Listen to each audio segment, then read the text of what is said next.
Mi nombre es Florescela Flores, estudiante de la Universidad Remington de 10º semestre de la carrera de Contaduría Pública, y vamos a hablar de los regímenes de exportación en Colombia.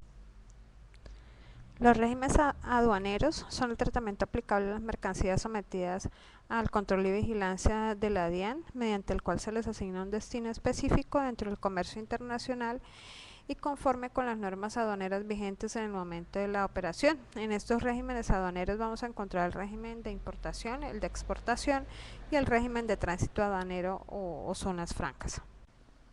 El primer régimen que encontramos se llama el régimen de importación de ingreso de mercancías al territorio aduanero.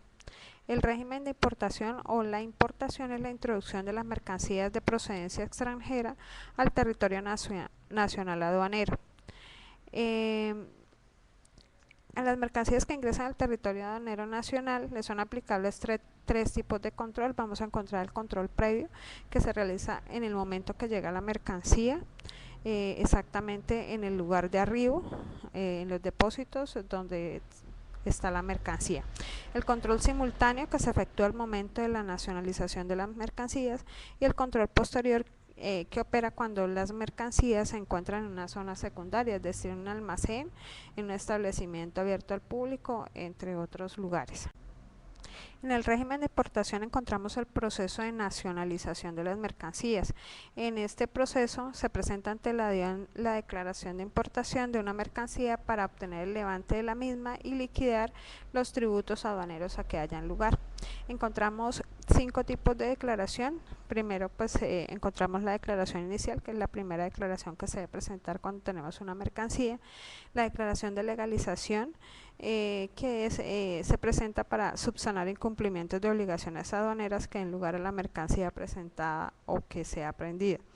La declaración anticipada, esto es solamente para las mercancías que estén obligadas a presentar este tipo de declaración, y debe presentarse en unos plazos máximos de tiempo, dentro de los 15 días de la fecha de llegada a la mercancía y no antes de los 5 días de la fecha de la llegada.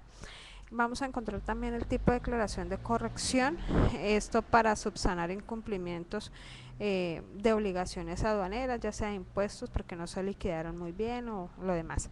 Y la declaración de modificación, que se da solamente para las mercancías que tienen un tipo de modalidad de importación temporal o de transformación y ensamble.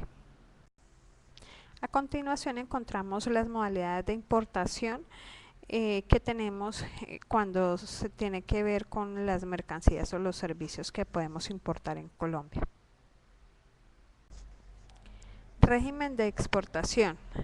Tenemos en cuenta que la exportación es la salida de las mercancías del territorio aduanero nacional con destino a otro país. También se llama exportación a la salida de mercancías a una zona franca.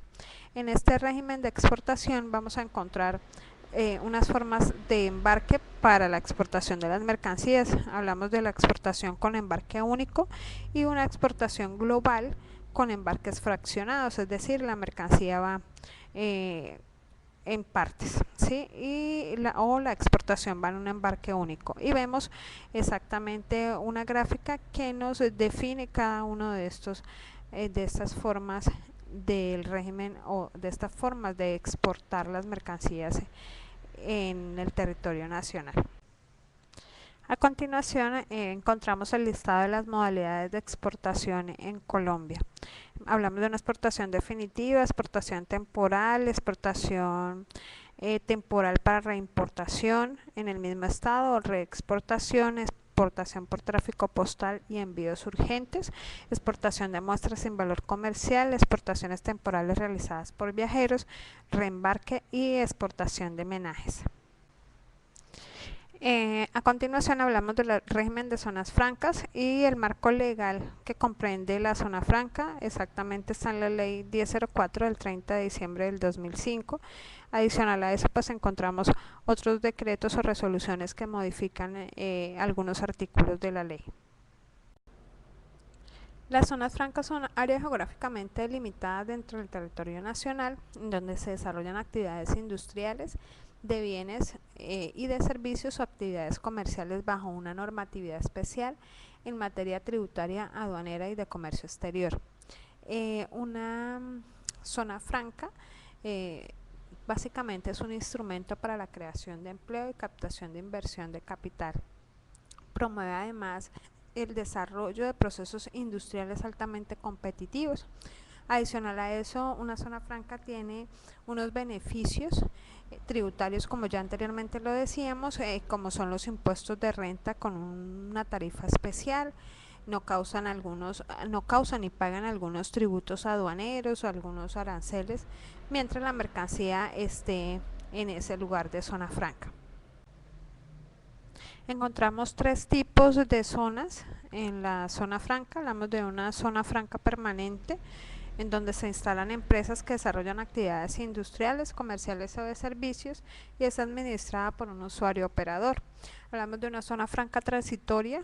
En esta zona franca son zonas autorizadas para la celebración de ferias, exposiciones, congresos y demás. Y la zona franca permanente especial se autoriza a una empresa para que desarrolle sus actividades industriales o de servicios en un área determinada, siempre y cuando se trate de proyectos de alto impacto económico social para el país. En las zonas francas permanentes especiales pueden ser de bienes, servicios de salud, proyectos agroindustriales, sociedades portuarias, y deben cumplir unos requisitos mínimos para pertenecer a este tipo de zona franca. Entre ellos vamos a encontrar que tengan un patrimonio líquido de 150 salarios mínimos mensuales legales vigentes y que dupliquen este valor en su renta líquida gravable del impuesto a la renta. Las zonas francas que operan como transitorias por más de 15 años también se convierten en zonas francas permanentes especiales. En una zona franca encontramos varios tipos de usuarios. Entre esos encontramos el usuario operador, que es el administrador de la zona franca, usuario industrial de bienes, que es una empresa ubicada en una zona franca, usuario industrial de servicios, igualmente pues es una empresa de servicios ubicada en la zona franca, usuario comercial, una empresa comercial ubicada en la zona franca, usuario administrador, que es administrador de la zona franca transitoria, y un usuario expositor, que es un usuario de zona franca transitoria también. Dentro de una zona franca tenemos unas operaciones permitidas, como es el movimiento de ingreso y salida de mercancías sin declaración.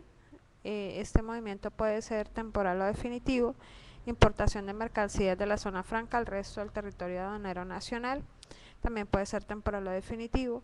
La exportación de mercancías del territorio aduanero nacional a una zona franca también puede ser temporal o definitiva. Finalización en zona franca de regímenes suspensivos de importación. Reexpedición cuando sale de zona franca al resto del mundo una mercancía que había ingresado previamente sin sufrir ningún tipo de transformación. Operaciones entre usuarios dentro de una misma zona franca. Esta operación solo se hace con el formulario de movimiento de mercancías. Y las operaciones entre zonas francas con el formulario de movimiento de mercancías de compra y venta o traslados de bienes en proceso, ya sea para la transformación o para ensamble de las mismas mercancías. En las zonas francas encontramos unos bienes prohibidos, como son las armas, los explosivos, los residuos nucleares y tóxicos, y las sustancias precursoras, como son los ácidos, el pergamanato de potasio, el piperonal, todos aquellos elementos que de acuerdo a la legislación interna se consideren prohibida de importación o de exportación. Muchas gracias, espero les haya gustado la información y que sea muy útil para todos.